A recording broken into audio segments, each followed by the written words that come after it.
अक्सर हम कहानियां लेकर आते हैं जिनका टीवी में, सोशल मीडिया पर और बहुत सारे तथ्य होते हैं कि ये कहानी सच है। लेकिन आज की कहानी जो मैं लेकर आई हूँ, एक व्यक्ति ने बताई है, एक व्यक्ति के द्वारा बताई गई है। इसका कहीं पर भी कोई जिक्र नहीं है। लेकिन जो भी आपको इस कहानी को सुनकर लगे, अपनी राय कमेंट बॉक्स में जरूर लिखिएगा। आज की कहानी शुरू होती है भारत की राष्ट्रीय राजधानी दिल्ली से। दिल्ली का एक परिवार है जिस परिवार का मुखिया ओम प्रकाश है। ओम प्रकाश जिसकी उम्र लगभग 35 साल है और वो अपने परिवार में काफी खुश है। भरा पूरा उसका परिवार है, उसकी शादी हो चुकी है और वो एक दिन शाम के समय एक छोटा सा फंक्शन अपने घर पर रखते हैं। और जब फंक्शन रखते हैं घर पर तो नन्ही नन्ही बूंदें पड़ रही थी, मौसम थोड़ा खराब था। बहुत से गेस्ट उनके घर पर आए हुए थे और जैसे घर में नीचे लेडीज थी और ऊपर कमरे में जेंट्स थे, तो वहां पर वो बैठे बातें कर रहे थे और एक दूसरे के साथ हंस रहे थे। नीचे खाना बन रहा था, लेडीज खाना बना रही थी। तभी नीचे से ऑर्डर आता है कि खाना तैयार है, आ जाइए, खाना खा लीजिए। जब नन्ही नन्ही बूंद पड़ रही थी तो जगह जगह पानी पड़ा हुआ था। जब नीचे की तरफ वो उतर रहे थे, ओम प्रकाश और उसके दोस्त और उसका एक साला था, छोटा साला, उससे कहता है कि भाई आराम से उतरना, सीढ़ियां हैं, कहीं ऐसा ना हो तुम लोग फिसल जाओ और यहाँ पार्टी में साथ बैठने के लिए और बतराने के लिए आए हैं, कहीं ऐसा ना हो कोई वैसा कुछ हो जाए, कोई गिर जाए, किसी को लग जाए। और धीरे धीरे कर सभी लोग उतर जाते हैं। सबके बाद जब ओम प्रकाश उतरता है तो वो पहली सीढ़ी से ही फिसल जाता है और सबसे नीचे आकर गिरता है। जैसे ही वो गिर रहा था तो सब हंसने लगते हैं कि देखो, सबको बता रहा था और खुद ही नीचे गिर गया। वो उनको देख रहा था, उसे उनकी आवाजें सुनाई दे रही थी, लेकिन धीरे धीरे उसकी आंखें बंद हो जाती हैं। जब उसकी आंखें बंद होती हैं तो वो देखता है कि वो अपने आप को एक साइड खड़ा हुआ पाता है और उसी का खुद अपने आप को वो लेटा हुआ भी पाता है, क्योंकि जो उसका छोटा साला था वो बार बार कह रहा था कि जीजा जी उठ जाइए, क्या हुआ जीजा जी, आपको कुछ नहीं हो सकता। वो बार बार हाथ पैरों को मसल रहा था, सीने पे बार बार पुशअप कर रहा था, दबा रहा था सीने को, क्या हुआ जीजा जी आपको। और वो उन्हें उठाकर जल्दी से, जो और भी रिश्तेदार थे, वो उसे उठाकर बेड पर लिटाते हैं और चारों तरफ एक खुशी का जो माहौल था अब वो गम में बदल चुका था। सब बहुत परेशान हो चुके थे, चारों तरफ अफरा तफरी मच जाती है। वो लोग फोन करने लगते हैं, एक एम्बुलेंस बुलाने लगते हैं कि ये क्या हुआ। तभी वो जो ओम प्रकाश है वो साइड में खड़ा हुआ देख रहा था, सभी से कहने की कोशिश कर रहा था कि मैं तो ये खड़ा, क्या हुआ। और तभी एकदम से बहुत तेज हवा आती है और हवा के झोंके के बाद वो पहुंच जाता है एक ऐसी जगह पर जहां पर एक बहुत बड़ा दरबार लगा हुआ था। दरबार लगा हुआ था, उसमें एक बहुत विशालकाय एक व्यक्ति बैठा हुआ था।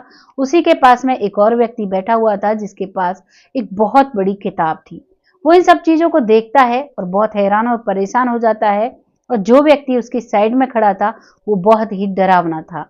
उसे देखकर वो डर रहा था, लेकिन वो पूछता है मैं कहाँ हूँ, ये कौन है। तभी वो व्यक्ति कहता है कि यहाँ पर सबके कर्मों का हिसाब होता है और ये यमराज जी हैं और यहाँ पर तुम्हारे लेखे जोखे का हिसाब होगा।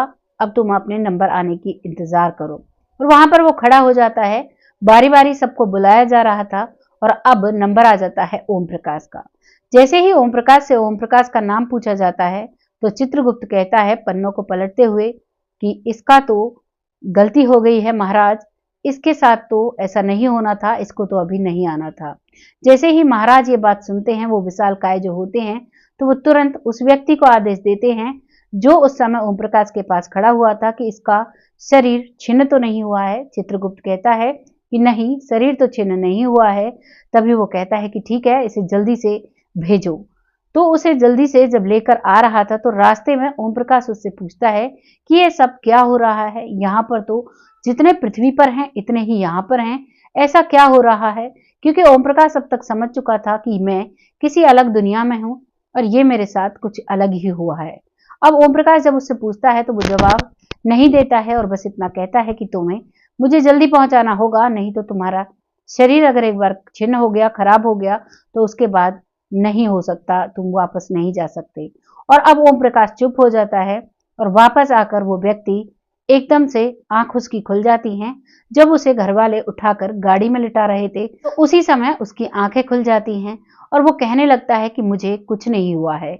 जब उसकी पत्नी उसे बोलते हुए देखती है, जिसकी रो रो कर आंखें सूज गई थी, वो उसे जगह जगह से पकड़ कर देखती है और कहती है कि तुम्हें क्या हो गया था। तभी वो कहता है कि कुछ नहीं, मैं ठीक हूँ। और वो किसी को भी ये बात नहीं बताता है। उसका जो साला है उसकी भी आंखों में आंसू थे। वो भी कहता है कि जीजा जी, आपने तो मुझे डरा ही दिया था। सारे दोस्त जो बहुत ज्यादा परेशान थे, अब वो सब खुश होने लगते हैं और अब वो पार्टी दोबारा करना चाहते हैं। लेकिन उसकी पत्नी कहती है कि मुझे इन्हें हॉस्पिटल लेकर जाना है और मैं इन्हें एक बार डॉक्टर से चेकअप जरूर कराना चाहती हूँ। ओम प्रकाश मना करता है, लेकिन पत्नी फिर भी हॉस्पिटल उसी समय लेकर जाती है। डॉक्टर जब चेक करते हैं तो कहते हैं कि इनको तो कोई भी परेशानी नहीं है, क्या हुआ था? तो वो कहती है कि ये गिर गए थे और काफी समय तक इनमें सांस नहीं थी। डॉक्टर कहते हैं कि अब फिलहाल ये बिल्कुल ठीक हैं। हो सकता है ऐसा कुछ लोगों के साथ हो जाता है, हो सकता है इनके साथ ऐसा कुछ हुआ हो, और वापस उन्हें घर ले आती हैं। ओम प्रकाश के मन में एक बहुत बड़ी दुविधा चल रही थी। वो सोचते हैं कि अगर मैंने किसी को बताया तो कोई मुझ पर विश्वास नहीं करेगा।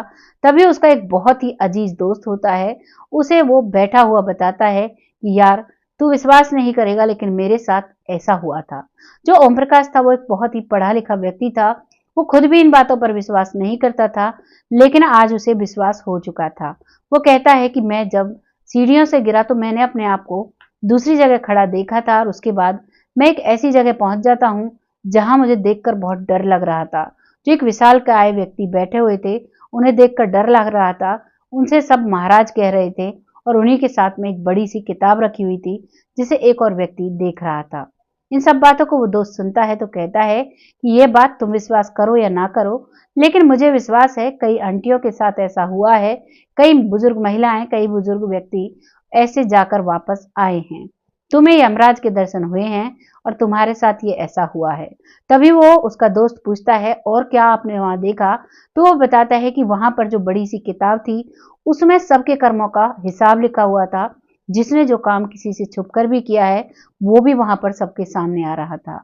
यहाँ पर जो जैसा करता है उसको वहां पर वैसा ही दंड मिलता है, वैसा ही फल मिलता है। इस बात को सुनकर वो जो दोस्त है वो सन्न सा रह जाता है।